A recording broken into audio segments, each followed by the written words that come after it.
On va poursuivre d'ailleurs là-dessus notre discussion avec Louis Lévesque, qui est économiste, président du Comité des politiques publiques de l'Association des économistes québécois. Bonsoir, M. Lévesque. Bonsoir, M. Filion. Alors, le président du Conseil de la STM dit on met 300 millions dans le maintien d'actifs, mais on aurait besoin jusqu'à 550 millions.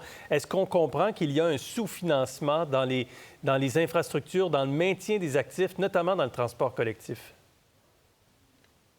C'est un exemple parmi tant d'autres de la problématique des budgets insuffisants de maintien d'actifs des infrastructures. Il faut comprendre que les budgets pour les infrastructures en général ont été fortement augmentés dans les 7-8 dernières années. Malheureusement, il y a eu des augmentations beaucoup plus fortes pour les bonifications, l'ajout de nouvelles infrastructures, que pour le maintien d'actifs. Et ce qu'on voit, c'est que le déficit de maintien d'actifs continue d'augmenter continuellement. Est-ce que vous diriez que le maintien d'actifs est un peu le parent pauvre au Québec en matière d'infrastructure? Les chiffres montrent clairement que les budgets de maintien d'actifs sont insuffisants pour arrêter la dégradation des infrastructures. C'est aussi simple que ça. Oui. D'ailleurs, les chiffres... Il y a un coup de barre. Vous avez réalisé une étude avec le Cyrano qui montre qu'il y a un déficit en matière de maintien des actifs qui est élevé en ce moment. Il est élevé. Et l'étude du Cyrano qui portait vraiment sur les infrastructures qui sont la responsabilité du gouvernement du Québec, c'est-à-dire les hôpitaux, les écoles, les routes, pas vraiment, la simulation n'incluait pas vraiment les sociétés de transport en commun qui sont financées par des transferts là, du gouvernement du Québec, mais le message était que les budgets étaient insuffisants et que si rien n'est fait pour donner un coup de barre, le déficit de maintien d'actifs va continuer d'augmenter. Donc, on va avoir plus en plus de situations comme ça où on découvre, à un moment donné, qu'un actif qu'on savait qui était déjà détérioré est rendu maintenant un enjeu de sécurité et qu'il faut agir. Et ça, c'est extrêmement préoccupant.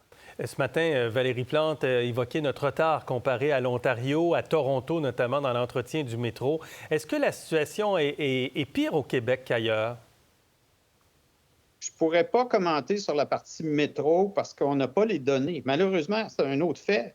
On n'a pas les données pour faire une comparaison détaillée de l'ensemble des infrastructures provinciales et municipales comparativement à l'Ontario. L'Ontario a fait cet exercice-là. C'est l'équivalent du directeur parlementaire du budget fédéral, le Bureau de la responsabilité de la financière de l'Ontario qui a fait ça.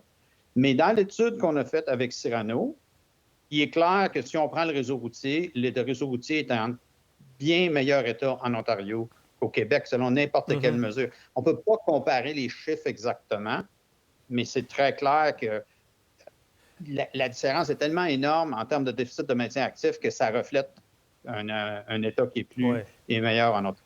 Est-ce que vous diriez qu'il faut mettre tout notre argent, ou en tout cas l'essentiel de notre argent, sur le maintien des actifs avant de penser à développer de nouvelles infrastructures? Absolument. Le Comité des politiques publiques de l'Association des économistes répète ça depuis des années parce que les données, une fois encore, montrent qu'on ne fait tout simplement pas suffisamment de travaux de maintien d'actifs pour maintenir l'état des infrastructures. Ça continue de se dégrader. Puis il faut mettre ça aussi dans le contexte plus large de nos besoins versus la capacité de l'industrie de la construction. On a une crise du logement. On a l'augmentation du déficit de maintien d'actifs au niveau provincial, mais aussi au niveau municipal. On a aussi la question de toute la transition énergétique et la transition climatique. Il y a des dépenses importantes sur l'adaptation au changement climatique et des dépenses importantes, plein d'usines. On parle, peut-être Nordvolt va être ralenti, mais il va y avoir beaucoup de projets reliés à la transition énergétique. Donc, tout ça, là, quelle est la capacité de l'industrie de la construction sur un horizon de 10-15 ans? Et j'étais en train d'en oublier un gros morceau, Hydro-Québec. Oui. Hydro-Québec nous dit qu'une grande partie de ses actifs de distribution est en fin de vie utile. Et donc, besoin de beaucoup de travaux pour ça. Donc, il faut vraiment avoir une approche qui priorise comment on va être capable de faire tout ça sans par ailleurs provoquer une poussée inflationniste dans l'industrie de la construction comme celle qu'on a vue en 2021 puis 2022. On est vraiment dans une situation très serrée. C'est un portrait quand même un peu inquiétant parce qu'on a besoin quand même de nouvelles infrastructures, surtout en transport collectif. Et vous parlez d'Hydro-Québec qui veut avec l'électrification des transports, ajouter également de la puissance. Et donc, ça prend d'autres infrastructures. C'est tout un casse-tête, là. Et là, ça nous ramène à des réformes comme celle de l'industrie de la construction et attirer plus de monde dans l'industrie de la construction parce qu'il est clair qu'il va falloir faire beaucoup de travaux. Mais il faut augmenter notre capacité de faire des travaux d'un côté, mais de l'autre côté, il va falloir extrêmement prioriser ce qui est le plus important et le plus urgent. Parce qu'on n'a pas la capacité. Si quelqu'un pouvait me faire la démonstration qu'on l'avait, j'aimerais ça, mais je ne vois absolument pas. Il faut trouver des nouvelles sources de revenus. L'enjeu, il est financier, mais il est aussi économique. Il faut avoir des travailleurs, des entrepreneurs, des architectes, etc., des ingénieurs pour faire ces travaux-là. Et on a vu ça en 2022, c'était l'explosion des coûts, bien encore plus élevée que celle de l'inflation générale dans la construction. Le gouvernement a pris des mesures pour arrêter le déluge des appels d'offres pour mieux arrimer, mais il va falloir faire beaucoup plus que ça.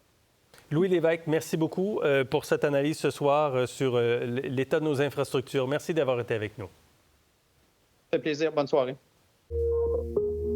Pour voir nos émissions en entier, rendez-vous sur la chaîne Ici RDI.